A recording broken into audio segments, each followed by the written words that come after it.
Tuesday, April 22nd, 2025. The Board of Education acknowledges that we are in the traditional territories of the Comox First Nation. We would like to thank them for the privilege of living on their land, the gift of working with their children. Next is the adoption of the agenda. Make a motion that the Board of Education of School District 71 Comox Valley adopt the April 22nd, 2025 public board meeting agenda as presented. Now seconded by Trustee Maysack. Seeing no hands raised, all those in favor? And that's carried. Thank you. Next, it's the board meeting minutes. The Board of Education of School District number 71 Comox Valley adopted March 11th, 2025 regular public board meeting minutes as presented.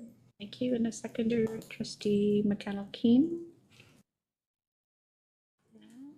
Seeing no hands raised regarding errors or omissions. All those in favor? We have no unfinished business. And we have record of in-camera meeting minutes of March the 11th, 2025, regular in-camera meeting, and April 8th, 2025, closed committee of the whole. Then, as I shared briefly, today is Earth Day, and the theme of Earth Day, this Earth Day is our power, and it's the 55th anniversary of Earth Day. And I would say it's a wonderful segue to just be able to share a little bit about our district garden-based learning framework. And this guide incorporates outdoor learning environments into our classrooms. And it's exciting with the work that's happened over several years that this framework has now been launched. And tonight we'll be, amongst other things, we'll be talking about finance. And so we look forward to the information on our third quarter. And look forward to our presenters tonight and everybody that's here on a beautiful evening. For tonight. And so then we will move right into presentations. And I believe our presenters are coming to us remotely today. And we have a presentation tonight from CUPE on building public childcare. And I will turn it over to Josh to set it up and wait for the cue and the presenters to be queued to begin. And they're ready to go. Kyoshi, are you going to open for us?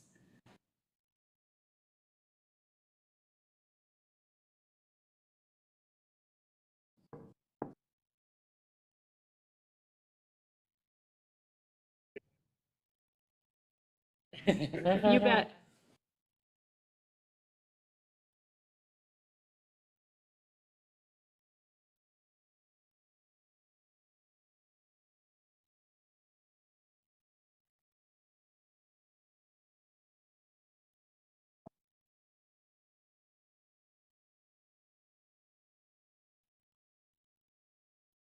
Say that CUPE is one of the largest, is the largest union in BC with over 100,000 members. And in the country, the union is about 715,000 members across Canada. We want to talk about the opportunity that we have as a district to bring more to complement our existing wonderful, high quality childcare providers that we already have in our district, to complement complement that piece that is already there with more, and it being the more being that it's CUPE members doing that work with added added sites for before and after school care. A little bit of background. This file from CUPE was started before my time as becoming president of the union. And so we've been advocating for this piece over the last several years, and hoping that there may be an opportunity for us to see that come to fruition. And so since my tenure, I've been working steadily, just over a year and a half now on this file, hoping that it may bear some fruit for everyone's benefit, our students, our families, our employees.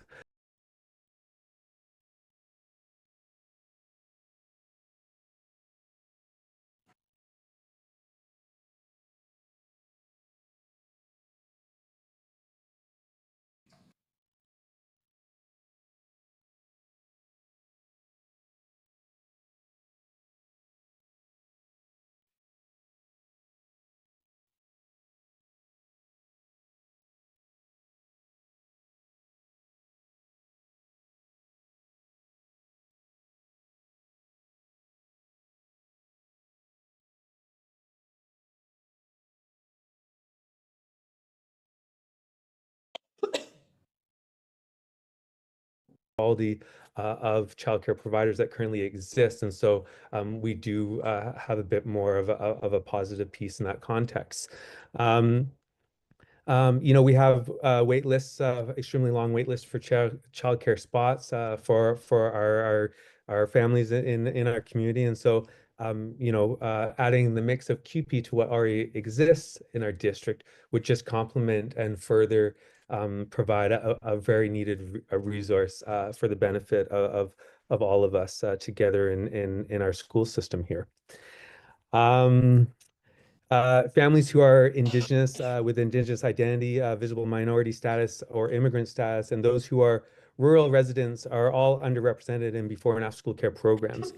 So creating secure and reliable before and after school care programs is an equity issue that will support community growth for all community members. School districts are best positioned to provide dignified and accessible care to children with diverse abilities. Many of these children experience barriers when attempting to access childcare programming operated by private and non-profit organizations. And so QP can bring a level of equity to our students and their families and to our community in Comox Valley. Because of this immediate need for childcare spaces, CUPE members are proposing a public option for before and after school care that is operated by the school district, again, complementing our existing high quality childcare providers. Next slide, please. There are potentially thousands of cost-effective spaces across thousands of cost-effective spaces across BC for before and after school care that can be quickly created by using existing school facilities and staff. And so we're positioned we're in a really good position to increase the service delivery that is already there for before and after school childcare. The public school system is well known for delivering high quality, accessible, and equitable services that children and parents rely on. The Ministry of Education and Childcare has changed the School Act to allow school districts to implement before and after school care with new access to operating and fee reduction funding for school-aged programming. And our district has applied to there's two funding streams, two funding models. You understand what I say? Oh, geez, Louise, it's the end of the day. There are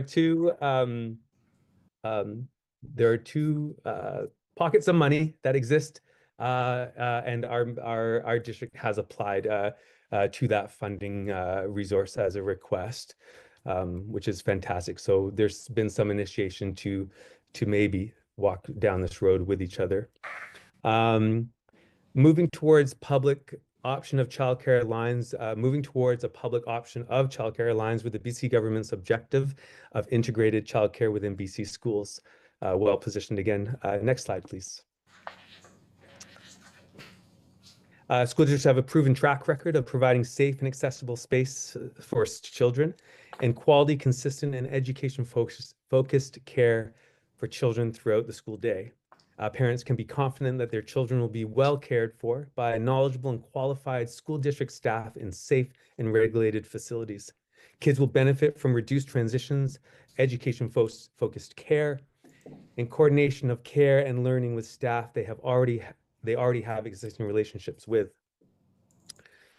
Using ministry funds for childcare programming delivered by school district results in an increased investment into the existing public school system.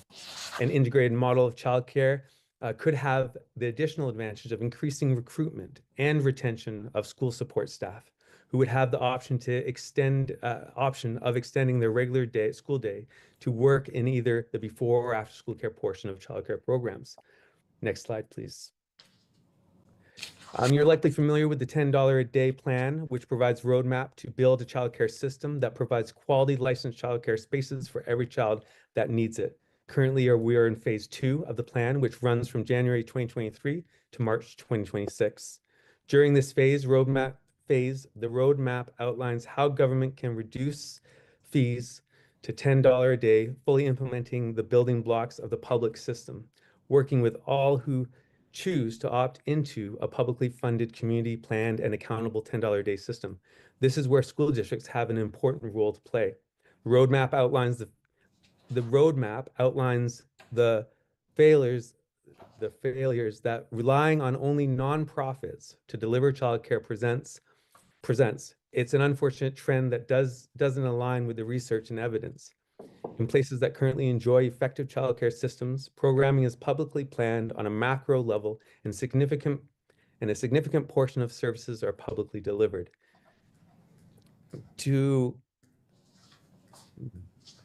How much time do we have left? I have that that you have 2 minutes left. Holy Toledo, rock and roll. Okay.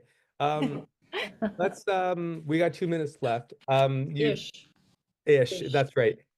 So, I mean, all of you have, that was to the best of my ability. I'm glad we sent you all of the material previously speaking, and you have an option to look at our slides, our briefing note that will articulate these other pieces that I'm not going to get to.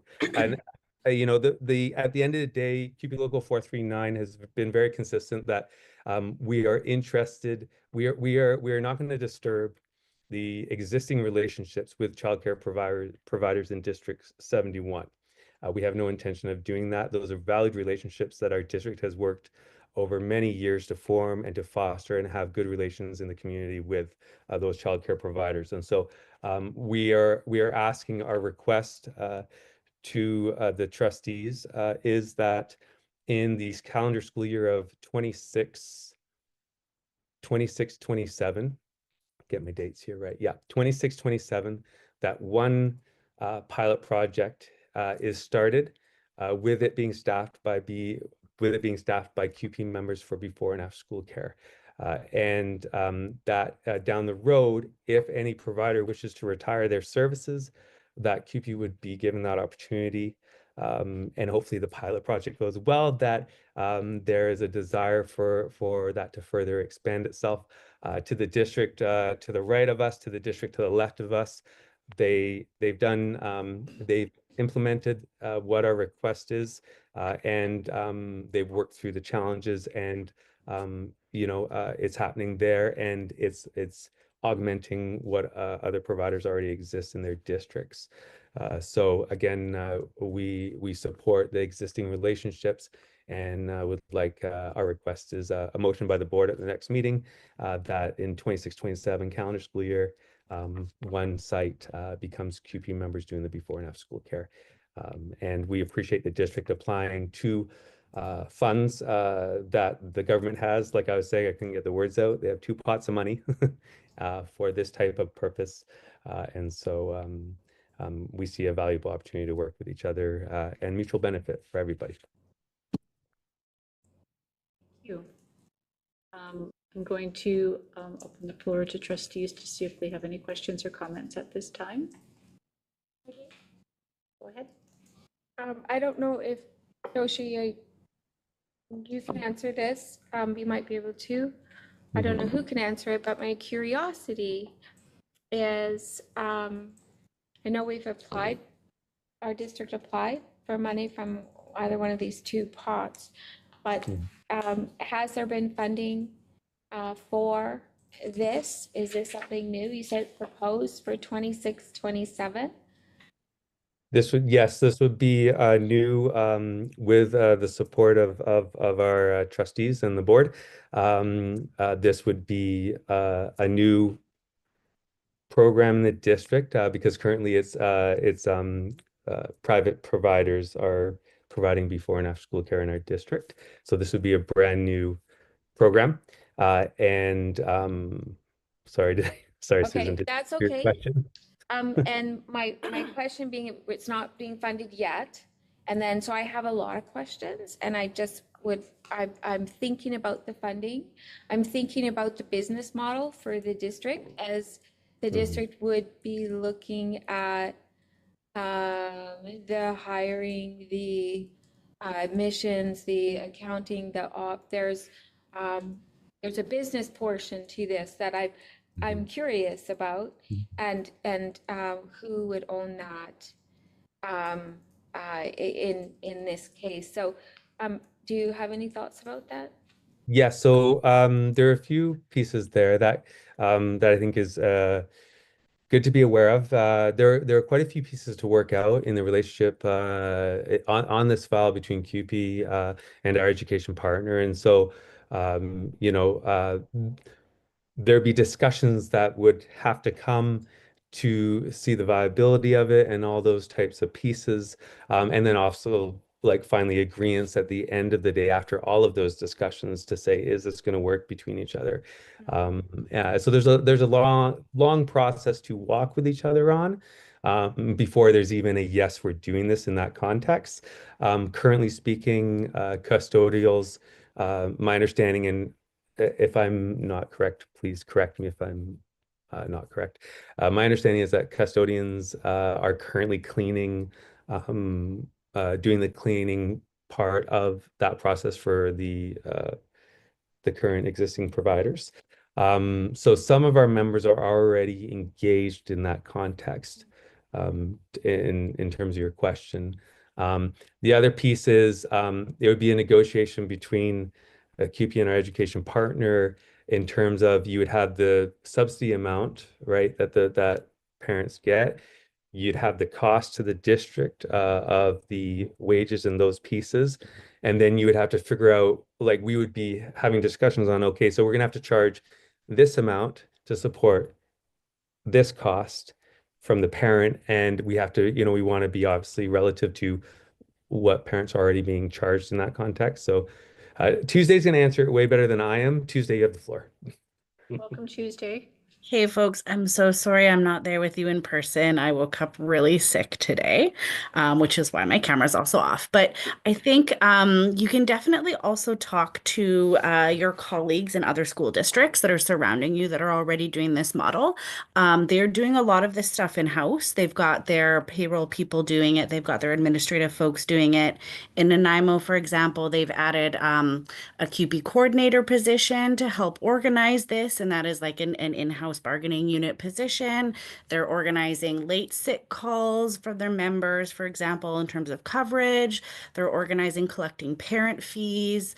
In Chilliwack, for example, they've added an additional CUPE payroll person to help collect all the fees, but they have multiple different programs operating. So they don't just have the one pilot, they have about 20 of them that they're doing before and after school care in-house. And so they've added a new payroll person to help manage all those funds. You can set your parent fees at the higher end, especially to begin with. That's what Campbell River did. They've set it at the higher end, and now they're in an interesting problem now because now they're making revenues from these in-house child care programs. So they found it's a bit of a moneymaker actually, but I will also mention that the more programs that you have going, the more fiscally stable they are, because then you don't, you have all of these programs supporting the cost of one supervisor, for example. So you will find that your economy of scale will actually make these programs more successful fiscally. I hope that helps. Thank you. Thank you. You're welcome. Sarah Jane? Yeah, Oh, sorry, Vice Chair Howe. No, yeah, that's great. I know a little bit about how these kind of programs work. I did work as an adjudicator for Ministry of Education and Childcare for a short time and did some of this work. And I'm sure there's a couple other people that kind of know a little bit about it, but I wonder if what might make more sense before we get into a ton of questions on the matter is maybe just asking for like a report that could, because this is there's going to be quite a few kind of detailed pieces of what this might mean and what some of the implications might be, or what, you know, how this could go down. Maybe something we could do is maybe ask for a motion to have something brought back to us with a little bit more information on sort of what that might look like at a later meeting. Because it seems like there's like, you know, and I'd like to dig into the slides and stuff a little bit more too. I did look over them beforehand, but yeah, there's definitely benefits, but it's definitely, like Susan said, like a business model. And yeah, being on the calling in questions from school districts side of things, it would be good for us to have a lot more information for sure. Go ahead. So, so I'm just going to ask, are the two trustees that have their hands raised, do you have a question for the presenters? Or was it a question regarding the topic that? It was just Okay, I just, if there are no further, presenters. okay, all right, then we'll just pause. And Trustee McCallum-Keane, go ahead. I said that mine was not a question. I was just going to remind our team that we had a presentation in quite a bit of detail from the Campbell River School District about their at Vista a year ago or so. And it might be worthwhile just in the interim reflecting on that before we perhaps have further conversations, or don't. We'll see, but worthwhile presentation. Thanks. Thank you. And Trustee Mesa? Yeah, I was curious where it states about delivering new childcare services on and off school sites. So in your request for the 2026-2027 year, are you referring to a potential new childcare service on site or off site within our district or within one of our schools? I feel that would be a mutual discussion in the union and our education partner. And I mean, those types of pieces is, I don't feel it's the union's space to make those kind of like, I want it off site or on site. Like that's you know what I mean? It's it needs to work for all the parties concerned in that context. Okay, yeah, no, I was just curious for the space Yeah. for our students and everything, so. Thank you. Gotcha. So we want to thank you tonight for your presentation. And generally, the board doesn't make a decision the night of the meeting of a presentation and an ask. Once again, thanks for attending virtually. Thanks to our team for making it happen. And Tuesday, we hope you get better Yeah. soon. Thank you all. I really appreciate it. Thanks for listening to Bye us. now. Thank you. Thank you, much appreciated. Thanks. All right.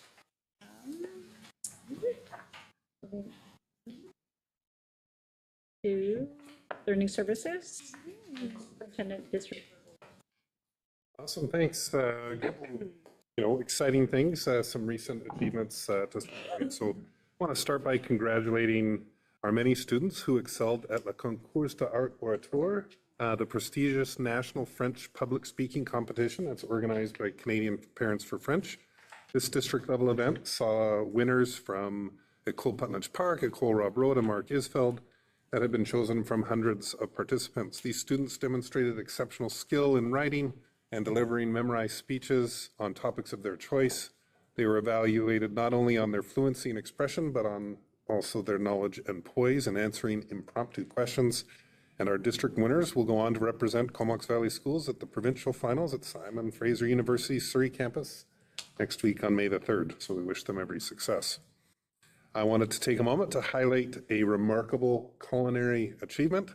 Congratulations to Andrea Natu and the talented Division 7 and Division 10 student chefs at Airport Elementary for being named one of the grand prize winners in the Great BC School Food Contest.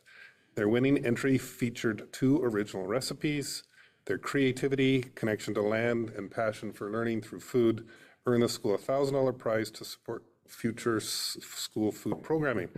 A beautiful example of hands-on student-centered learning that nourishes minds and bodies. So congratulations to Andrea and to all the students on the team. We're excited to share that both Highland Secondary and GP Vanier have qualified for the National Theatre School BC Provincial Drama Festival taking place next week in Westminster. Highland will present Girls Like That, which was selected as the outstanding play in the Island Zone Finals. GP Vanier's team will be performing a student-written play, and will open the entire festival with a special performance recognizing Dawson Spain, who was awarded the Spirit of the Festival Award. This is a wonderful opportunity for our students to connect with peers from across BC, to develop their craft, and to celebrate the power of theatre. So congratulations to all involved. And again, as Chair Waite mentioned, today is Earth Day. And I just wanted to give, I know there's wonderful events happening throughout the district, but I wanted to highlight one in particular, which was at Lake Trail Community School, who hosted their 4th Earth Day Clothing Swap and Recycle Cafe. So people are sporting brand new used to them, used from somebody else's clothes today as a result. So just appreciating the sustainability, community spirit, and the environmental stewardship. Some exciting news, particularly for the mountain biking community that is connected to the Comox Valley, that the district is set to host its first ever high school enduro mountain bike race tomorrow. So we'll be welcoming around 130 registered participants in grades 8 through 12, who will be coming from as far south as the Gulf Islands, who will be coming to experience some of the trails in Cumberland. The whole mountain bike community is coming together to support and volunteer to have this amazing opportunity. So we'll see if it becomes an annual event. I think, having experienced a little bit of those trails, I have a feeling tomorrow, especially with the weather the way it is, it's going to be an amazing event. And then lastly, I just wanted to acknowledge that tomorrow is Administrative Professionals Day. We're so fortunate to have so many exemplary administrative professionals that help keep our schools organized, who dispel Band-Aids and good mornings, who are very much the face and the welcome of our schools. And so really grateful for all of the folks who are part of the administrative professionals who support the critical work that takes place in our schools, and just grateful for them. So just wanting to acknowledge that tomorrow is Administrative Professionals Day. Next, we have a French programs update. Our Associate Superintendent Vivian Collier. And I'll let you do the rest of the introductions. Thank you.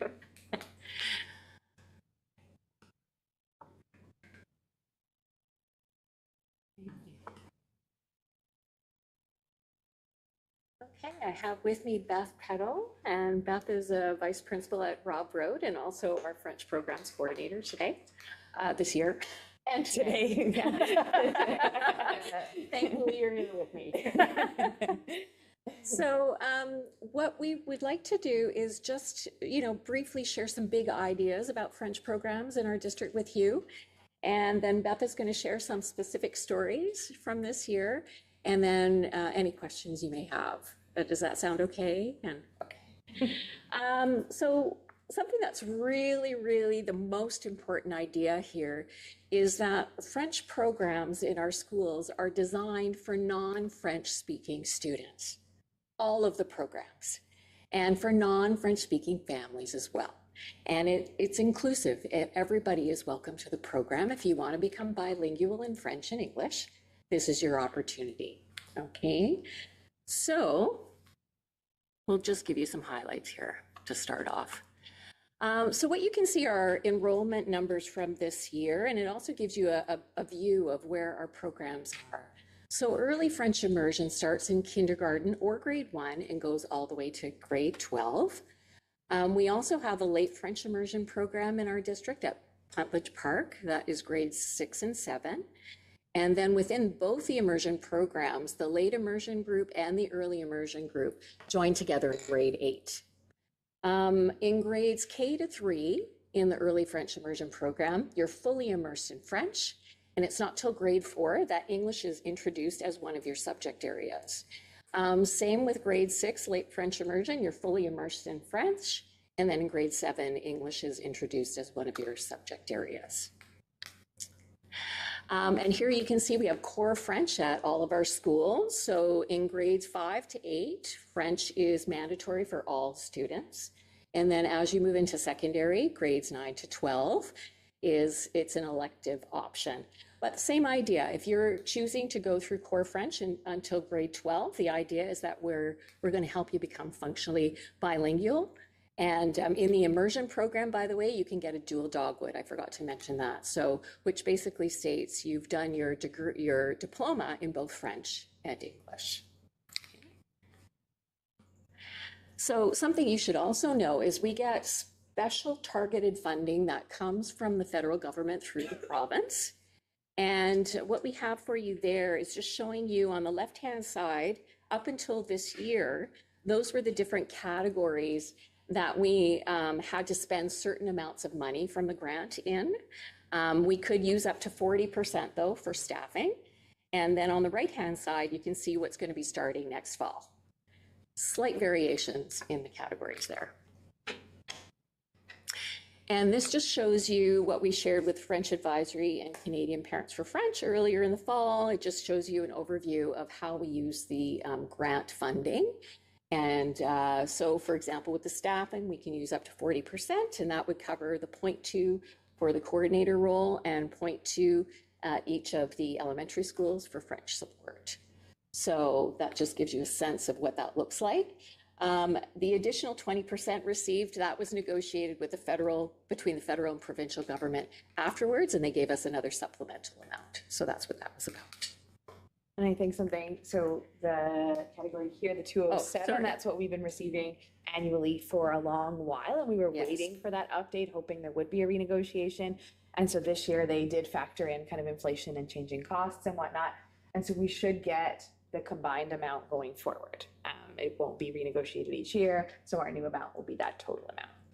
And Great something, news. and something I should show you there too, where it says school budgets near the bottom, it also talks about a carry forward. So for 2 years, we had something specially allocated through French grants, and it was a French immersion growth grant just for the 2 years. And the idea was to support student retention and teacher retention. And so we applied for the growth funds to support student retention. And we really focused on equity and making sure that we were using really good inclusive practices, universal design for learning, capacity building in that area. And it really did help support students with their French and keep them in the program. So that was successful. And so what Beth will share with you now is what's come out of that and what we've been continuing to work on. Awesome. Good evening, everyone. So with our French programming, we kind of focus on 3 main areas. So the first area is what you can see on the screen now, which is about supporting student success, learning, and equity. A big portion of that is our staffing. So we have educational assistants that are specifically designed for supporting French oral language and French reading at all 3 schools. And we also have, this year we have an Odyssey monitor, a French monitor. So that's through the federal government. We were able to get support with the federal government. And we have someone working at Isfeld from April to June of this year. We also learned that for next year, we'll actually have 2 language monitors coming from France. Ooh. So that's super cool. Yeah, that came out with the new OLEP, the agreement with the province. And so we were able to get, that's the maximum our district can have is 2. We recorded both. So they'll be with us from September to June, supporting students in a very authentic way. We also have French support teachers at all 3 schools. That just help with those extra demands of learning a second language, just recognizing that it is more complex to learn all of our English and all of our curriculum areas and a whole other language. And so we have those in each school. And that actually came out of the French program review from a couple of years ago. That was one of the requests that came out, was to have these French support teacher positions. A second thing that we've really focused on here is really making our French immersion classes really aligned with universal design for learning. So we've been working with Shannon Hagan and Jane Ronda, who I think presented maybe a couple meetings ago just about some of their work. And so we've really made it possible for all students to succeed in French immersion. And so what does that look like? In some cases, it means figuring out how assistive technology can work in French as well. So speech to text, we use it on our phones, but how do we make it work in a second language? And we've also worked on building capacity for teachers and for students in accessing some of these supports in their second language. We've also built our own literacy program for K-4, and we're working on 5, that really meets our unique needs as a district in this French immersion context for our specific students. So we have these literacy boxes that create regular literacy routines for our students. And we've also been really careful about creating extra opportunities for support. So creating French-specific homework clubs, after-school and lunchtime programs. And we also have morning reading boot camps that have seen a lot of amazing success in supporting some of our learners who are struggling in their French reading. Overall, these efforts, we've seen really great results. Last year, we had a 99% retention in French immersion in all 3 schools. That's extremely significant, I have to say. Yeah. That doesn't happen. And as a result of these supports being in place and also just having a process for students when they're saying, you know, this isn't working for me, I'm frustrated, I don't want to be in French immersion, that we have a program in place where students have to like, oh, did you try these supports yet? Okay, then you need to go here. Okay, and then here. And it's worked out that we're actually able to find what these students need to retain them in the program and have them have success in French immersion. So they don't lose their double dogwood and they don't lose all the work they put in. A second focus area for us with our French programming is on professional development and collaboration opportunities for both core French and French immersion teachers. So in district, we try to make sure we always offer something for French teachers during our ProDs, something that's specific. So in the August ProDs and the February ProD, we've offered at least one opportunity in French, but sometimes even more than one, to cater to the different age groups and the different subjects that are taught. We also have funding available for teachers to attend professional development outside of our district. So for example, teachers who go to the French immersion conferences in Vancouver or even nationally, they're really enriching learning experiences, but of course you have to travel a little bit further to get them in French. And so we have a little bit of funding available for that. For our core French teachers, so that's our grade 5, 6, and 7 teachers in all of our elementary schools that are not French immersion, we have professional development for them every year as well that we offer annually. So we bring teachers together, one from every school, and they are able to see, we have a lot of resources in our district, so just connecting them with the resources. On Learn71, which is our online resource platform, just that's free and accessible, we have over 90 resources specifically for elementary core French. And so we showcase those as well as the resources that are available at the LRC, our Learning Resource Center, and our print shop actually makes core French resources for our teachers. We also had the past 2 years, we've had collaboration days for high school core French, bringing them together from all their different schools to connect and share. And one thing that was really cool that came out of the session this year is that they decided to we decided to put a little bit of extra money into play-based resources for them. So we've invested in games that they can use to build vocabulary in French. And so that's for our students who didn't do immersion, but who learned French and are continuing that journey in grade 9, 10, 11, and 12. I'm also really excited because this year we are offering the DELF. We've been offering the DELF exam for our students in core French for a couple of years. It's a diploma that comes from France that is internationally recognized. So our students who continue in core French are able to get this diploma. They can go to a university, they can go to a job in the federal government, and they can say, this is my level. It's used worldwide. Worldwide, exactly.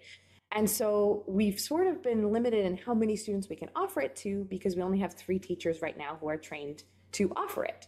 And so we've worked with the DELF Center, and the training is usually in Surrey, but this year we're going to host one here in the Comox Valley.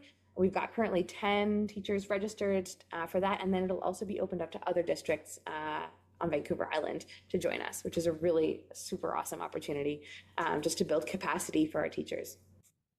And then our third focus is on creating authentic cultural events for our students. They can connect with French culture and kind of get that fun part of why we're learning French. So you can see some photos. On that side, we have the Carnaval d'hiver. So that's modeled after the Quebec City Carnival. It happens every year at Plantridge, every 3 years at Rob Road, and also Brooklyn actually hosts it every couple of years for the core French students there. Here we have the Repas du Temps des Fêtes. So that is an annual event at Isfeld. It's a wonderful event where each grade is responsible for a different kind of part of this giant potluck.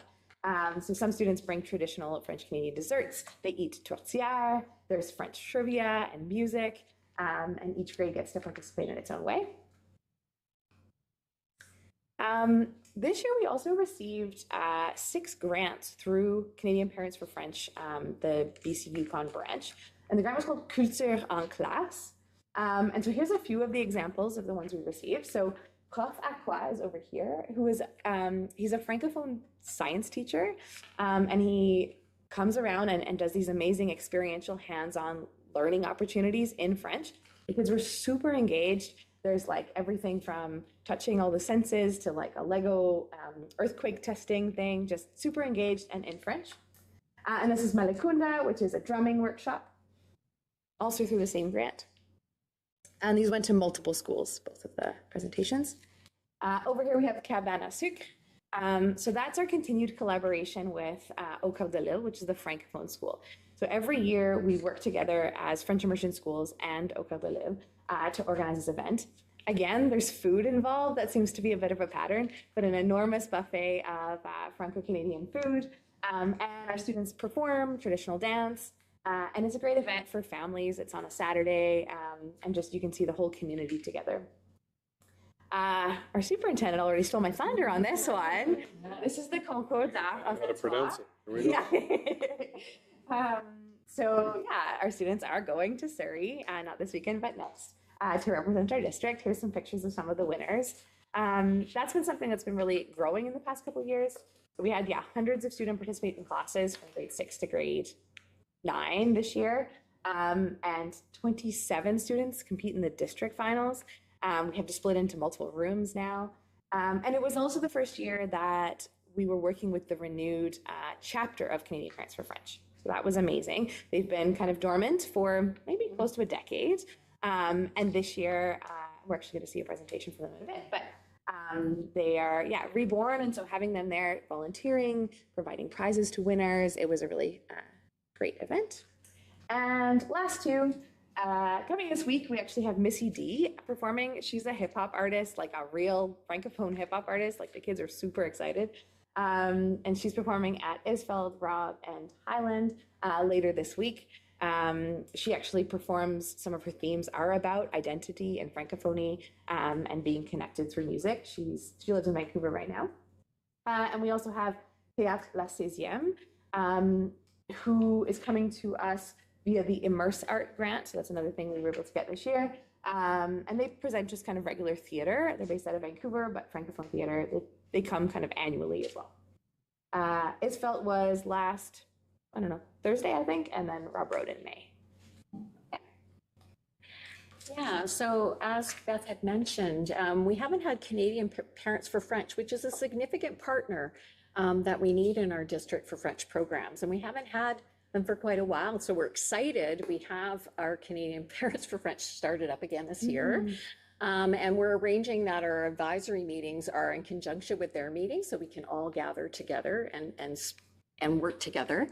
And we have a message here from Natalia Joglo, I think, but she'll pronounce it in the video. Yeah. We don't have to do it incorrectly. Now let's see here. Oh, it needs to be louder, I think. Josh? Do we have to escape and try? It's coming out of the TV. I can hear it, but it's, Yeah. It's not very loud. There we go. yes. Let's start that over. Hello, my name is Natalia Jabo. and I am the president of the newly established Comox Valley chapter of Canadian Friends for French, located here on Vancouver Island. Our chapter officially came to life just a few months ago in November 2024. And despite being new, we have already written new performance. We supported the district level concours oratoire hosted at the Colorado Road. That is an incredible opportunity for students to showcase their passion for the French language and the art of public speaking. In partnership with Lake Trail Community School and Real Canada, we organized National Canadian Film Day, a public event featuring multiple Canadian films steeped in both French and English to celebrate our country's filmmakers and by people heads. None of this would have been possible without our incredible volunteers and the support of the CPFTC and Yukon branch. They have guided us every step of the way, and we are truly grateful. So looking ahead, we are excited to keep building on this momentum. In May, we will hold our first annual general meeting, followed by a strategy session in June to set our priorities for the year. We are committed to expanding our reach, strengthening partnership with local schools, and creating even more opportunities to support French language learning here in the valley. Thank you for your support. We are looking forward to the year ahead. So we're very grateful to Natalia and volunteers from Canadian Parents for French, very supportive. And that's it. Any questions for us? I'd like to thank you for the presentation. We're actually at the almost the 20-minute mark for your presentation. So pardon, I'm mindful of the rest of the agenda. So if there's a trustee that has a brief question, we could take it, but otherwise I might suggest that we need to carry on with our agenda, but thank you. And if we have questions, we'll reach out. Thank you. Thank you. Thank you.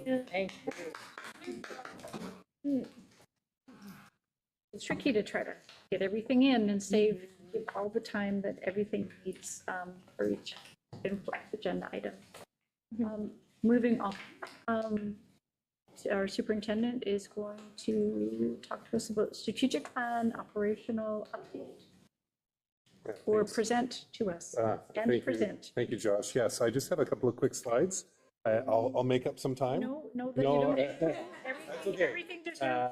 I wanted to just share, obviously, the strategic plan is, core to the work that trustees have directed for the district to accomplish. And so I wanted to just give a quick brief update around some of the intentions of how we will be operationalizing the strategic plan. And so I'm going to just share two templates tonight. They're in that the first template is a school growth plan. So this is what we've asked all schools to have completed prior to the end of this school year. I wanted to share as well, each department is expected to conclude or put together a department plan. What I wanted to share about these plans is that they are intentionally what we're referring to as thin plans. That doesn't take away the importance of the goals, but we want the plans to be thin, where intended outcomes are made very clear, that results are measurable, that we're accountable for results, and that we will iterate and grow over time. So these templates will be populated by every school and every department prior to the end of the school year. It'll be available for board review and will be publicly available on our website prior to commencement of the 25-26 school year. So I just wanted to share these plans and what the intentions are behind them, and as schools and departments are working behind the scenes to put those together, I wanted to just share briefly that that's the direction that we're headed. Any questions about those? Thank you. And I will add, while the presenters is getting ready, or presenter is getting ready, that I have many family members that have gone through the opportunity of French immersion and the way that it has expanded not only their growth individually, but their opportunities in terms of the world before them in their careers, and it was an amazing experience for all of them. And many at this table can share some of those stories. And did I talk enough for you to set up? Wonderful. Perfectly. Okay, so I will speak rather quickly here. I am speaking to you about the LEA, the Local Education Agreement with Comox First Nation, and just some broad strokes tonight. Looking forward to your question, and I know that or your questions, and I know that we spoke at a previous board meeting. Again, the LEA was in effect as of June 30th, 2022, and is to conclude at 2027. But it's a living document, and things can change in the interim. The first piece that I just want to talk about here, I was actually at KFN last week, and I want to just throw this out to our finance department, because sometimes you might not get the street cred. I want to give it to you here, right from the source. The person who works with the elders had said, please just thank the folks for dealing with our people in a respectful way. So this is with regards to the memorandum of understanding that I know Secretary Treasurer McVeigh worked quite a bit on here, and it's essentially we're following protocols that have gone on for thousands of years, but we're doing things in a really respectful way now. It's not new, but it's new for us. And I just want to thank the finance department for facilitating sometimes large amounts of cash on hand and a whole process and protocols with regards to this. And the community notices it. And I want to hold up that good work. And it's really helpful for someone in my position to be able to deal with the people we're lucky to serve in a respectful way. Feel free to jump in, rudely interrupt me on any of this. Speaking about the LEA, I think one of the key messages, I sent something out, someone in the room had mentioned this at a previous meeting, some consistent messaging around there's a way that we've done things in the past as a school district, and it hasn't always been respectful to KFN, to Comox First Nation, where we've sometimes just had relationships with one or two families or someone, and we would just get the work done, and KFN wouldn't know about it. So here's an example. A couple of months ago, one of the Ninoksala joined us in an LEA meeting to present some work that was already underway with a local artist, First Nation artist, something similar to what went on there at Istfeld. And it's a continuation of that project, in fact, and with another one of the high schools. And we had to go in there knowing, hey, this might not actually be approved. So there isn't that going in and saying, this is where we are along the path, please sign here and say that we have your blessing. That is a very familiar refrain from Canadian institutions, and so that's a change. And so actually, I sent out a broad message. Many of us in the room got it. Elders in the INED department, the entire INED department, the IEC Council, CDTA, CUPE, CVPVPA, Executive, Senior Leadership, Exempt, and KFN Leadership all received the same message. And it was all talking about this piece here. Any new projects, signage, language, culture, that has to do with Comox First Nations languages and histories and cultures must be shared and approved by Comox First Nations. So that's the big change. And I have a meeting later this week with some staff to talk about that, because lots of people have been doing things for a long time and want to make sure that they're not walking in a way that isn't a good way. So this is to continue, and it pertains directly to our LEA. So it's just messaging what's already been in place, and it's just breathing life into that document. As we all know, documents are only as good as the life we breathe into them.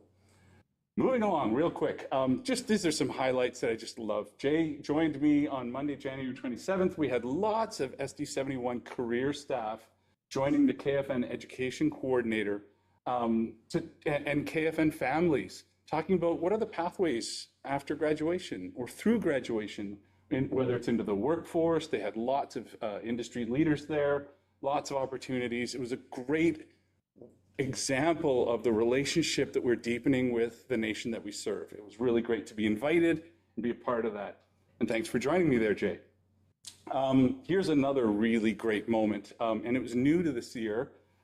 Community invited us to join folks at Rob Road to discuss how we could co-host a February 7th KFN student gathering. All KFN students came there. It was a complete collaboration with KFN in the lead and us serving as a backup for busing and food. And I debated having a picture of Tabitha with a big sheet cake. That was my responsibility, and I couldn't even be there to deliver it.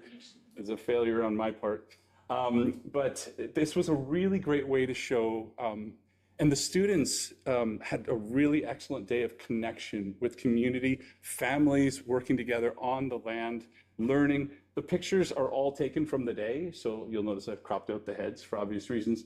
Drumming, there's Pam Mitchell walking one of the KFN students, and you'll notice the different highlighted colors. Those are the families. People are looking to see all the family trees and how things interconnect. Excellent learning, and we're working on what's going to happen next year. Okay, here's some data that I really love, and I know it's really small here, but I do want to notice we're looking at, this comes from our LEA meetings. We have 5 of them a year, and one of the pieces, this is from our accountability survey, specifically pertaining to KFN students that are on reserve. You can see all that in the tab, thanks to our awesome data team here. And just a few of the things that are the large pieces of the pie. I don't have my speaking notes, so I just want to make sure I get them for you so you see the big ticket items. This is, when we look at all of the unique visits to KFN on reserve students, this is 18 members, staff members inputting data with over 1,500 unique visits to KFN students. The most frequent pieces of the pie here that we're looking at, conversation with student at 15.78%, social emotional support at 15%, student gathering before or after school, and that's at 12.56%, and then academic support, almost 11%. And academic support is the blue here. So this is where we look at like last year, and I was just looking at this when I was sitting over there, and I love doing this with these types of charts. Are you ready for the next 3 slides? 1, this is December, January, February. So I love doing that because you can see the pieces of the puzzle moving together as to what were the supports that were the high flyers. And I started looking at this one here, which is in-class academic support. And it's at 11%. And it kind of hovers there for quite a bit, right? 9, 10 point whatever. And if we go look over here, the top it gets is at 5%. So we can see year over year, we're doubling, more than doubling our academic supports, in-class academic supports for KFN on reserve students. That's good data to look at, right? That's what Aaron, I'm thinking, would want to see. So moving along to, this is another way of looking at that data, and we can see some of those high-flying numbers of where are those supports, grad transitions, grad planning, in-class support, transportation support, that's a big one, social and emotional, meetings. We can really drill right down into the per student level data, but this is comprehensive and large, just so you can see the broad strokes. And this is the type of data that we share with the nation as well. Again, thinking about FOIPA, and speaking of FOIPA, you'll notice that Comox on reserve, we're looking at attendance. That matters to KFN and to ourselves as well. If we're looking at all students here, you'll notice all students is the light blue here for elementary and secondary. And you'll notice that orange is missing here because the sample size is too small, so it's masked. However, our on-reserve learners are actually, their attendance at 7.52%. They're attending more than other Indigenous learners throughout the district. And that goes without, I'm not saying the percentage, but that goes the same for secondary as well. So that's something to look at. And also, just I'm putting my provincial hat on for a moment. I don't like to pat the district on the back too much for things, but attendance data for students, First Nation students on reserve is abysmal throughout the province. Like 50%, 70% non-attendance rates. And I do attribute this a lot to Natasha Renke, who is our amazing teacher that goes in and Aaron Higginbottom as well. We have these conversations. We're talking about individual students. So I just want to talk about that. That's also important to those folks over at our good friends at Comox First Nation. Remember back in the fall, we talked about how we were going to have principals, this new structure where principals were going to meet and talk about each individual Comox First Nation student. This is what they said about this. This is that Indigenous support team.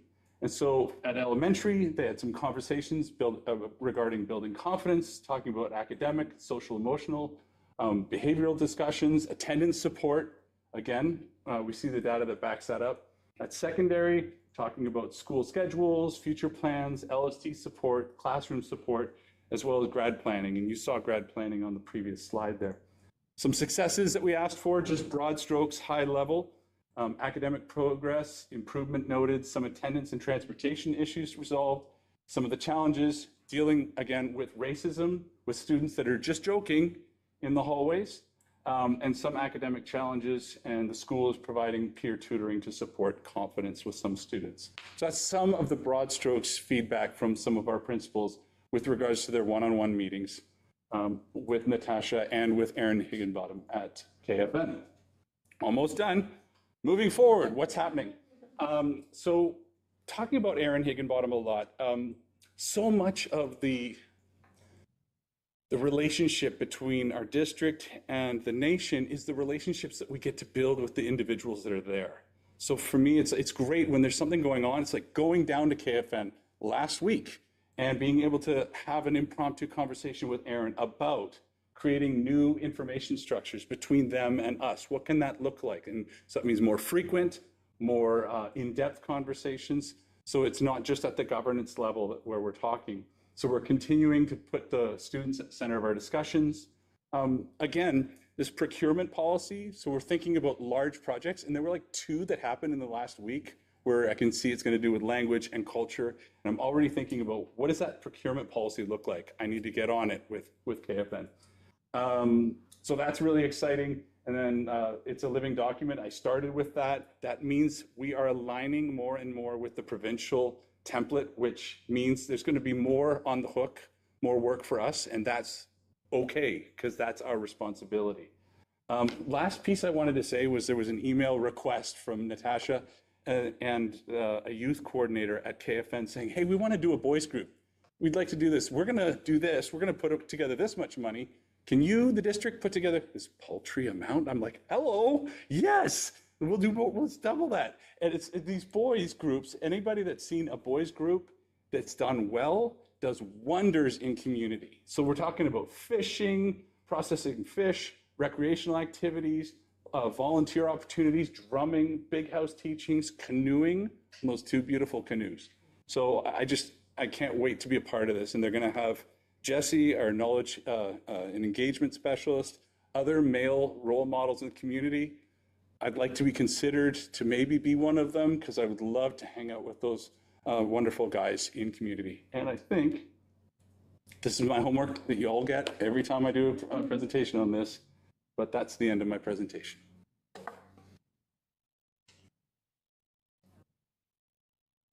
Was that 5 minutes? Feel the energy in the work and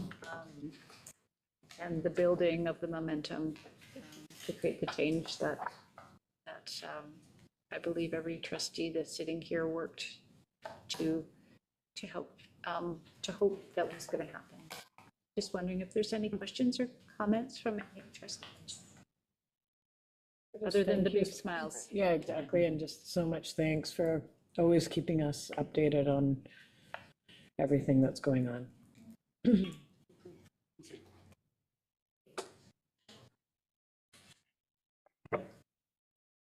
Right. Taking a breath and moving on to the business services section of our meeting tonight. And the preliminary operating grant announcement, the 2025-26 annual budget briefing note and presentation by our Assistant Secretary Treasurer, Jennifer Nelson. Yes, I don't have a presentation, just the report is okay. It's on pages 48 through 56 in the agenda. So I'll just speak to it from here. It's really just a summary of the revenue impacts on the latest ministry operating grant announcement received on March 14th. So the primary driver behind that grant is enrollment. So this is based on the enrollment projections we provided to the ministry back in February. So 10,548 FTE, which is 71 more than last year's or this time year that we're in. The ministry has also rolled into the block or the per pupil rate past labor settlement funding. So they've increased that rate by about 1.2%, but it does cover those past labor settlement funding for prior commitments to cost of living adjustments, as well as teacher professional development. And it also includes an increase to cover the benefit increases that we're experiencing. So the plan standardization and improvements for support staff in previous agreements. So we're not receiving additional funding to help with inflationary costs. So we haven't received any further updates on amounts that we might receive for teacher and support staff wage increases. Those contracts are currently under negotiation, so they've not given us any amounts for that at this point. So based on what we know today from the announcement, we're anticipating a $2.9 million increase to the operating revenue in 25-26. And just to note that those additional funds are used to fund the cost pressures related to increased enrollment, as well as contractual obligations and other operational costs that we experience. Any remaining funds after taking all of those increases into effect and come back to the board for consideration in terms of how they would be utilized in the upcoming budget, so at a future public meeting. So currently, staff are still working on compiling all of those cost increases and efficiencies and pulling together a fulsome budget to come back to you on May 13th at the committee of the whole meeting. At this stage, we're just giving you an update on the ministry announcement only. And in the report, there's 3 attachments. The first 2 are really just information that's come to us directly. And then the third attachment is a summary that staff have put together to provide you a variance of exactly how we've come up with $2.5 million. So you can see the difference between the amended budget and what our operating grant will be based on. So the next step really in our budget process is starting tomorrow, we'll be launching a public survey that will go out to the public and our partners with questions. And we'll be gathering feedback that will also come back to the board at a time. I think that really summarizes our report. If you have any questions, so Candace, our Director of Finance, is here with me to answer questions. So I'm looking for hands for trustees. Trustee Caton. So thank you for the report. I hate having my back to you, so I'm not sure who goes Secretary Treasurer, Protocol, or to Jennifer. Okay. So since the ministry gave us our funding, we all know what happened. We know that there's a trade war going on. We also know that's going to have some major inflationary costs to everybody, including school districts. And the only blessing is gas prices have got down, so that's all on that one there. So I'm wondering, and our student enrollment is not quite as high as it has been in the past. So I'm just wondering, when you're looking at this budget, we know prices are going to increase. We know because of what's happening globally, Canadian, and that one there in there. Have we factored any unforeseen, I look at our annual facilities grant, I look at all the stuff that we get, all our supplies, whatever, they're going to now be increasing in prices. As you're going through this process, it's kind of hard to gauge that, but are we going to have something in place now to just be as a factor to offset what we don't know what's going to happen with some of these prices coming in due to the fact that we've got a trade war going on with multiple countries as a result of what's happening, which will have an impact on everything that we do these days.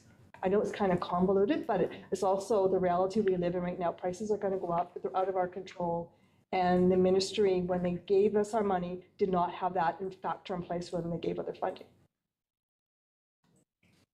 Okay. So what I would say to that is we're certainly aware of those unknown inflationary expenses that could be coming at us. It's difficult to quantify within this budget at this point. We would, as we're developing the budget, departments and schools are asked to stay within their current budgets that they're allocated. However, I would say that any of those significant unexpected costs that come at us, that is what your contingency reserve is slated to help support that. Until we actually start to see some of those increases and experience them, it's really challenging for us to quantify.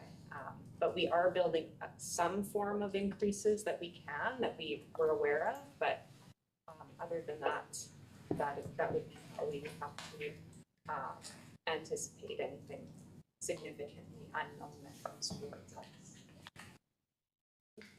Thank you for your response. It is tricky times. Trustee Aldinger? Yeah, thanks so much for the update. I heard mention of a survey, I think you said next week. Can you tell us a little bit more about how long that'll be open and how that will be sent out to who and how? Yeah, so we're going to launch it. So it would run from April 23rd to May 7th. So it's open a bit longer than we have in previous years and earlier in the process. And our communications manager, Craig, would be launching that for us, I would assume through social media. Did you want to speak on how? Posted on our various social media channels. We can put out a short news release later in the week as well as our website. Hopefully that gets a good portion of feedback for that. Anybody else have questions or comments? Seeing none. Thank you very much. And we look forward to seeing the survey launch and circulated in a way that allows our community to have time to provide some thoughtful responses to the survey question. So thank you for the briefing note, and I will, thank you, Tracy Hub. I can make the motion that the Board of Education for School District 71 Comox Valley receive the 2025-26 annual budget preliminary operating grant announcement briefing note dated April 22nd, 2025 as presented. Seconded by Trustee Leslie. And any further discussion on the motion? All those in favor? And that's carried. Thank you. Next is the third quarter financial update briefing note by Assistant Secretary Jennifer Nelson. Once again, I don't have a presentation, but I'll just give you a quick verbal update. So this is a high-level snapshot of our revenues and expenses to March 31st, so the third quarter. This time we've provided you projections to the end of the year, to June 30th, and in comparison to the the amended annual budget, which we approved in February. We also have incorporated the latest February recalculated grant that the ministries released last week, so we were able to recognize those additional revenues that we're going to receive. At this point, we are projecting a surplus of $1.89 million. This is largely the result of higher than estimated online learning enrollment in February than budgeted, as well as some vacancies with our EA positions as well as support staff. And then attached to the report is Appendix A, and we've provided within that some descriptions and any of the variances that are over 5% compared to the amended budget, so that there's some details there. The good news is at this point, we're anticipating the board will be able to maintain their contingency reserve at its current level, as well as if we continue with this trend, being able to restrict some additional surplus at the end of the year that would help offset some increased cost pressures, one-time cost pressures in the next year. So anything that comes out through the budget process and feedback that we've received that would be something that could be considered to be offset with that, we would bring forward to the board through the budget process, and then you would, after year end, be able to make those restrictions as necessary. Just a reminder, this is just a forecast, so at this point, we are still monitoring on a regular basis, and we'll bring you back another update in June with where we anticipate year end to land. I think that's really all I had to say on it. Candace and I are both here as well if there's any questions. Great, thank you. Go ahead. Thank you so much. Yeah, I was curious, in the, with the estimated surplus, what calculation, what percentage were you anticipating for our contingency reserve, since we do have that bit of a sliding scale? So I'm curious what contingency reserve, because again, you know, with the instability, you know, I feel a lot better knowing that we're on the higher scale of our contingency plan before we start stating that we've got surpluses quite yet. So I was just wondering what calculation we're using for that, or what percentage, or had you? Yeah, so the latest amended budget we brought forward to you showed a $3.1 million contingency, which is 2.67% of your previous year's expenses. So already on the higher side is Right. board policy. Yeah. So board policy indicates that on the low end, you keep a 1.5%, and on the high end, a maximum of 3%. So if we got to the end of the year and there was this 1.9, the board could certainly make a decision to bump that up to 3% and then restrict other funds for other items. That's would be within your discretion to do so. But we are at this point anticipating being able to maintain that 2.6% throughout the year. So thank you very much. Thank you. Vice Chair Howe? I'll just make the motion that the Board of Education for School District 71 Comox Valley received the Q3 financial update briefing note dated April 22nd, 2025 as presented. That was seconded by Trustee McCammon-Keen. Further discussion, briefing note? Seeing none, all those in favor? And that's carried, thank you very much. Gotta figure out all my pages here. Thank you. Next, we're moving on to facilities and the 2025-26 annual facilities grant expenditure plan by our Director of Operations, Molly Proudfoot. Hi, everyone. Truly, I'm just here to answer any questions that you may have. It's pretty self-explanatory, but I'm happy to answer any questions. Does anybody have any questions on the AFG or the annual facilities grant expenditure plan? Trustee Caton. Just a question regarding the playfield amendments. I know there was some talk and discussion with respect to some of the playgrounds being more accessible for those students in wheelchairs or others.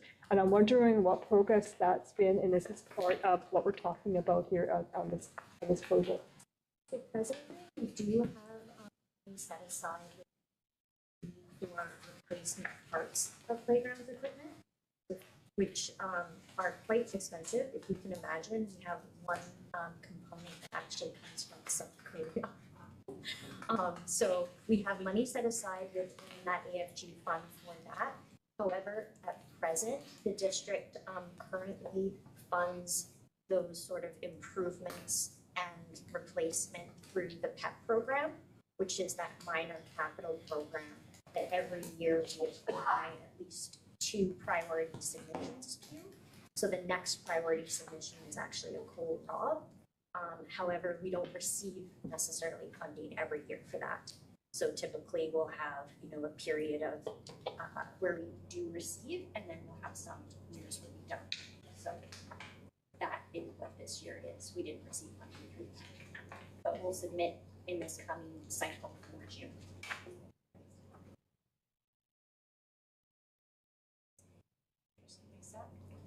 Yeah, thank you. And I was curious, I see install of solar PV arrays, which is really exciting. And I was wondering if you could share any news about that or what schools possibly. Yeah, we're presently working with the engineer, certain sections that we feel like would be good candidates. So I can say that like airports being looked at, Cold Rob's being looked at, Lake Trail. So we're kind of getting our ducks in a row with that. Nice. And is there any other grants or additional funding for that or? Yes, yeah, once you do have, like a design in place, you've tendered it, you've awarded the contract, you can apply for funding through, BC Hydro. And we actually, through the Denman project, received $25,000 back. It's not a guarantee, but, it is a program that we've had pretty good success with so far. Fantastic. Thank you. Seeing no further, my trustee McNulty. Move it. Okay. That the Board of Education for School District Number 71, Comox Valley, received the 2025-26 Annual Facilities Grant Application Briefing Note dated April 22nd, 2025, as presented. Seconded by Vice Chair Howell. All those in favor? That's carried, thank you. Moving on, major capital projects. So same thing here for. It just lays out kind of an update as of April of where some of our major projects are at. So in this is the update for Aspen Park Elementary. Correct, yeah, Aspen Park Elementary, Annie Childcare, and Cumberland. And is everything on track? If that's the right terminology? Yeah, I would say that Aspen, the Aspen prefab, you know, like originally the ministry wanted these projects to happen within like one school year, essentially, opening the following. We talk to the ministry every month, and we are looking at prefab being done in fall, winter of 2025. So not a significant delay, and it's a delay that they are aware of. Trustee McCallum? One, maybe two sort of questions. One is around, I know that at one point there was some concern around sort of parking with the Aspen expansion. Has that been, just out of curiosity, has that been something that you found the community still sort of, you know, giving feedback around or a lot of concern around, or is that something you feel that was, is sort of not a problem at this time? I know it was talked about a lot early on. Yeah, we're presently looking at, we're working on the construction panels. Consider that kind of phase one. Phase two, we're looking at an expansion of the lot that will add some additional spaces to what was removed to facilitate the addition. And then a part of that plan is looking at how we can potentially expand that parking lot if we feel like there is a demand. Just one other quick one. In many cases, when there's a sort of build of a childcare center, I know it's before a society or something has taken occupants. So in this case, because Today and Tomorrow Learning Society are the occupants and we're much a part of the process, are they sort of involved because they'll be inhabiting the new center and the GP Vanier Center? Yes. In design conversations and things? So I was just curious. Right, yes, they were involved in the application, so for determining what type of building, because we did add additional spaces to what they currently have. So they were engaged at that point, and then they've been engaged in terms of as it comes. Similar to the other builds, we are kind of restricted by some budgetary constraints, so we can't absorb all types of feedback, but they have been. Great, thank you. Aldinger? Yeah, thanks. Thanks so much. I'm curious, I've seen a number of sites being slated for kitchen equipment and upgrades, and I'm just wondering, are there ever opportunities as well for fundings not only to create space to prepare food? That's the next Is that the briefing, next one? I think, isn't it? Right, I'll hold off. That's fine. Yeah, I will just slide a quick, thank you again. I attended both at the Cumberland Community School open houses, let's say, that you hosted. The most recent one being the least attended one, and I think that's just a testament to how open you were with the community to begin with. The architect was there and he was very engaging, answered a lot of questions. Accessibility questions were answered and satisfied. Things around soundproofing, it was just really nice the way that it was set up and done, and I think the community is really looking forward to the project. So just big thanks to you and your team for taking the time to come out and really engage with the community there. Well, ditto.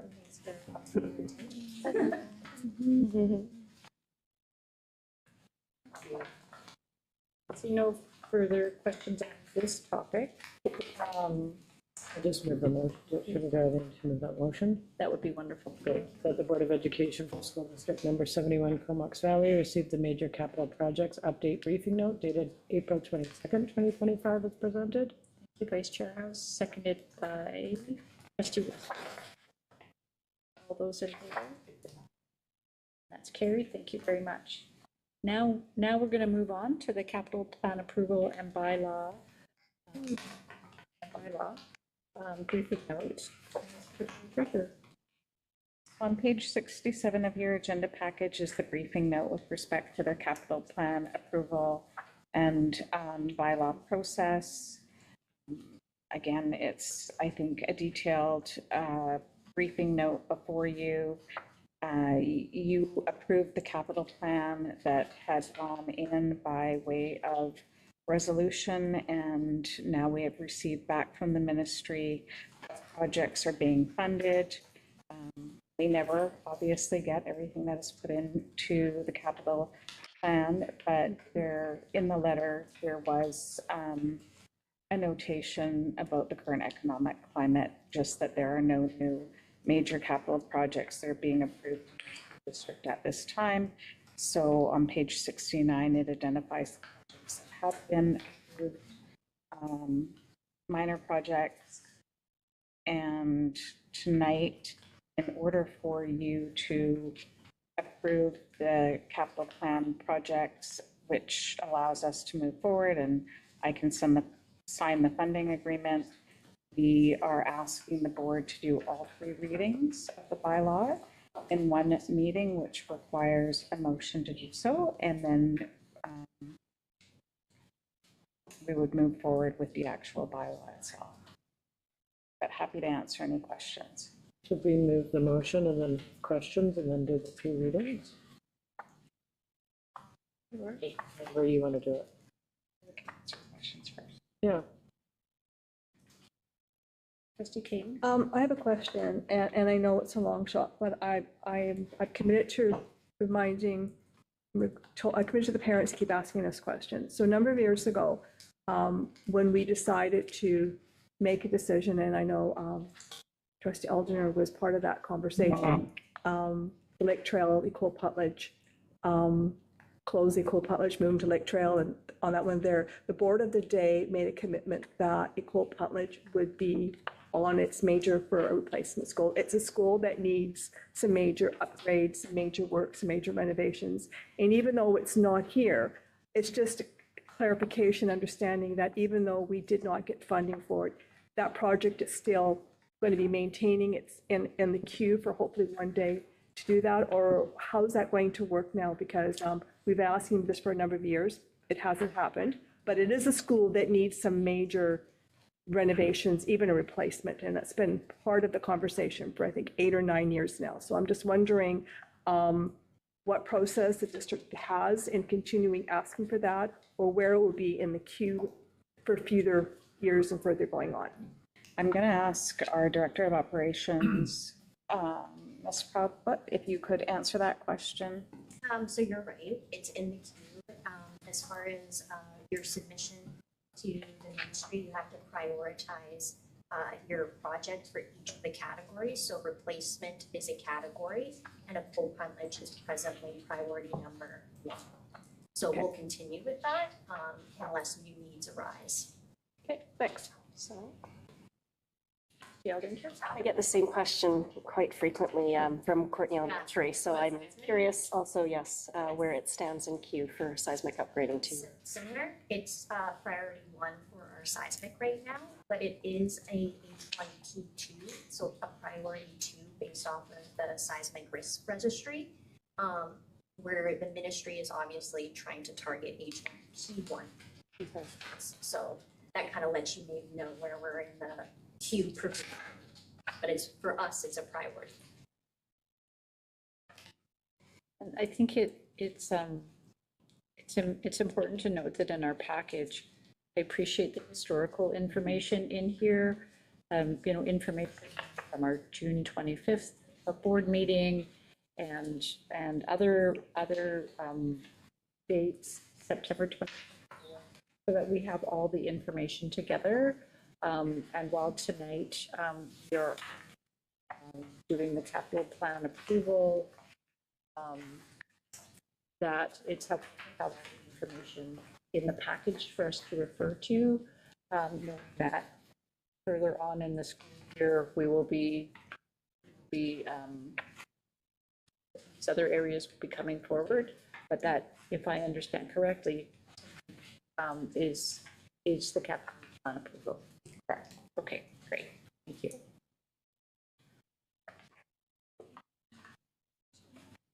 You ready? All right. We're ready. That the Board of Education of School District 71 Comox Valley give all 3 readings of the capital law bylaw number 2025-26-CPSD 71-01 in one meeting this date, April 22nd, 2025. Seconded by Trustee McConnell-Keene. And any questions? Seeing none, all those in favor? It's unanimous.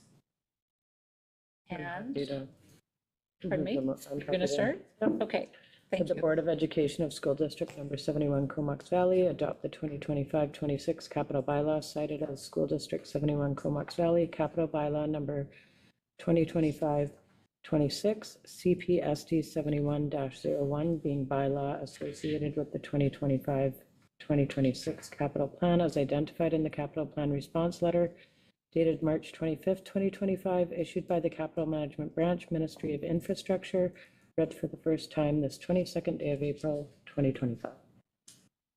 For a seconder, Trustee Mysak. All those in favor? And that's carried. And who would like to do the second reading? Trustee McCain. We read the whole thing, correct? Yeah. Thanks for asking. That the Board of Education of School District Number 71 Comox Valley adopt the 2025-26 capital bylaw cited as School District Number 71 Comox Valley capital bylaw number 2025-26 CPSD 71-01 being a bylaw associated with the 2025-26 capital plan as identified in the capital plan response letter dated March 25th, 2025, issued by the Capital Management Branch, Ministry of Infrastructure, read for a second time this 22nd day of April, 2025. Seconded by Vice Chair Howe. All seeing no hands for questions. All those in favor? It's carried. Thank you. Trustee Mysak. Board of Education of School District Number 71 Comox Valley adopt the 2025-2026 capital bylaw cited as School District Number 71 Comox Valley, capital bylaw number 2025-2026, CPSD 71-01 being a bylaw associated with the 2025-2026 capital plan as identified in the capital plan response letter dated March 25th, 2025, issued by the Capital Management Branch, Ministry of Infrastructure, read for the third time and adopted this 22nd day of April 2025. Seconded by trustee Leslie. Just making my notes. Seeing no hands for discussion, all those in favor? And that's carried. And next, we're going to move on to the community cricket pitch field size update. Yeah, I'll take that tonight. First, I want to just acknowledge that this is a mixed report on this. The first piece, though, I do want to acknowledge that as a follow-up to the request from the Vanier, from the presentation at the last board meeting and the Vanier emails and letters that we received on behalf of a full-size pitch, that the rugby pitch, the standards and uprights were moved to create a 68-meter by 100-meter field. So I want to acknowledge Ms. Proudfoot, our Director of Operations, and members of our Operation and Maintenance team for that work that took place during spring break to get to the full-size pitch that was asked for. Now, where it is not as positive is that we do continue to hear concerns. There's concerns being raised about, despite the research done to ensure that adequate buffer between that and the concrete, exposed concrete of the cricket pitch remains a significant safety concern. And so we are currently pursuing a long-term solution that will provide the necessary assurance of centering student safety while using that athletic space. So, we're working on that long-term piece now, and we'll have a long-term solution communicated prior to the end of this week. Next, we're moving on to the April 8th Committee of the Board report. I can move that motion. That the Board of Education of School District Number 71 Comox Valley received the April 8th, 2025 Open Committee of the Whole report to the Board as presented. And a seconder for that. Thank you, Trustee Olinger. Any comments on the report of April? Sorry. Any comments on the April 8th board report? Seeing none, those in favor? Okay, that's good. And then our next open committee of the whole meeting is May 13th, 2025, and the topic will be the budget and probably more specifically the operating budget. Here at the school board office at 7 p.m.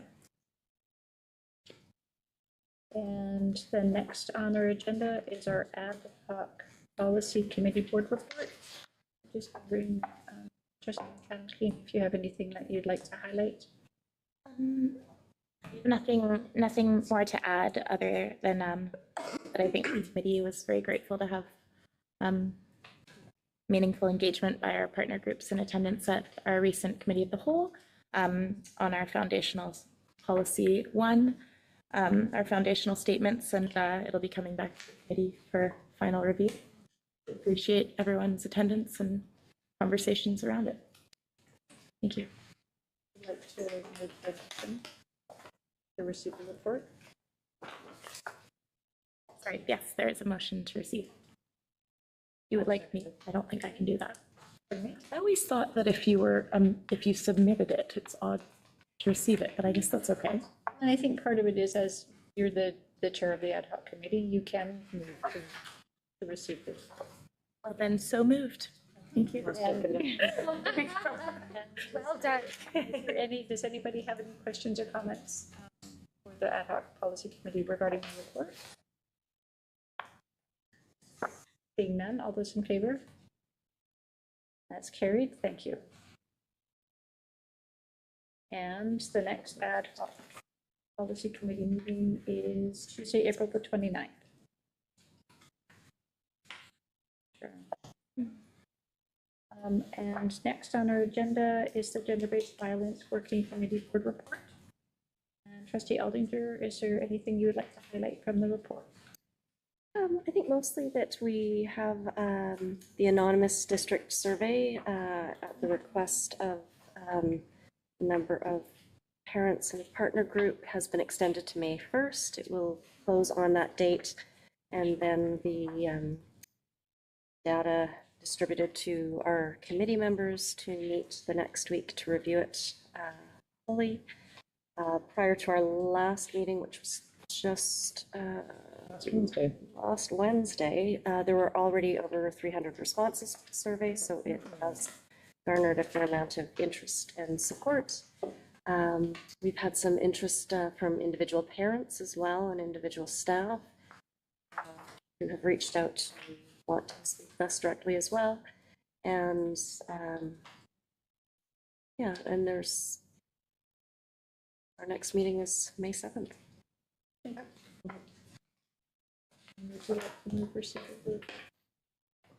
can do that. That the Board of Education of School District 71 Comox Valley received the April 16, 2025 Gender-Based Violence Working Committee report to the board as presented. Trustee McAlpin. All those in favor? That's carried. Thank you. And then moving on to board business. And Trustee Leslie, the Indigenous Education Council report. I have nothing really to add to the bullet point.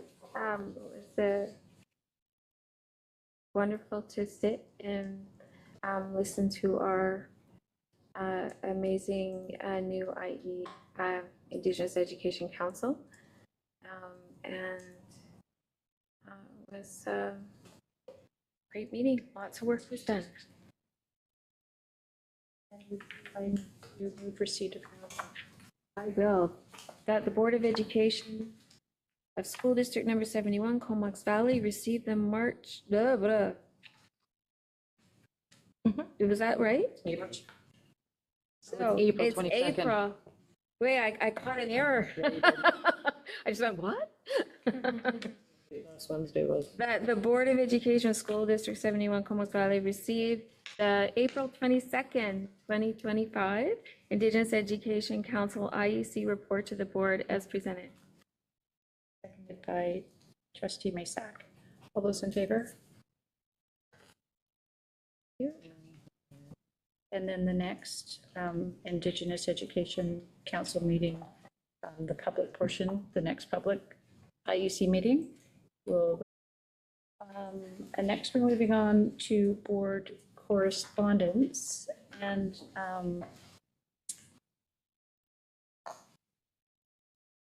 we have a letter from the Cumberland Community School Society Youth Center regarding support in securing an alternate space to continue program offering. Is there any information to share regarding that letter at this time, or will we'll provide information at the next meeting? Well, I have a couple of points to bring forward. First, I just want to acknowledge the incredible long-term and positive relationship with the Cumberland Community School Society and the school. Really grateful for that partnership. They provide a profound service and integration of youth supports with the Cumberland Community Schools. So I want to acknowledge that. I also want to acknowledge that that the Cumberland Community School Society has been central in the planning of the expansion, and that they have a beautiful sort of Cadillac version of the space, but the issue is between now and when that school project is completed. And so We do have an interim issue that certainly has been a focus of conversation between the executive director and the school principal, and continues to be so as we look to find an appropriate interim space during the construction phase.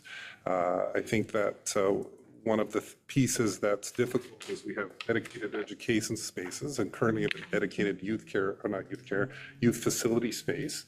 And that youth facility space includes things like video games and foosball and other things that we can't leave permanently in a full-time education space. So we're looking at creative possibilities. So there's 3 potential solutions that are surfaced in the letter. Solution 1 and 3 have a cost. Solution 2 has a need for us to be really creative and thoughtful about what an interim solution might work. And I know that the school is committed to ensuring that a reasonable, suitable space is found. The difficulty is that it cannot be a dedicated space without a significant cost. And so right now we're really trying to maximize the possibility of option 2, which is finding an interim space that's suitable both for the school and for the program during the construction process. And I just wanted to really acknowledge as well that the long-term commitment that the board has made to the youth center is fulfilled in the planning in the new site, and that we are stuck with this really difficult construction process period, the already but not yet, where this dedicated space is problematic.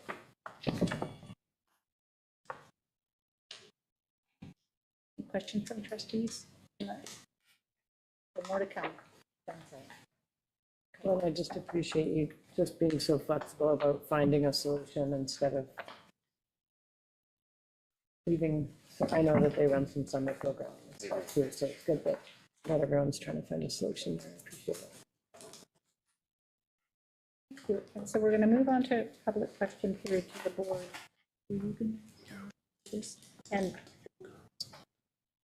And while we're checking the technology to see if there's any public questions for the board, the superintendent is going to circle back on a question that was asked at our last public meeting, and then we will get to the current.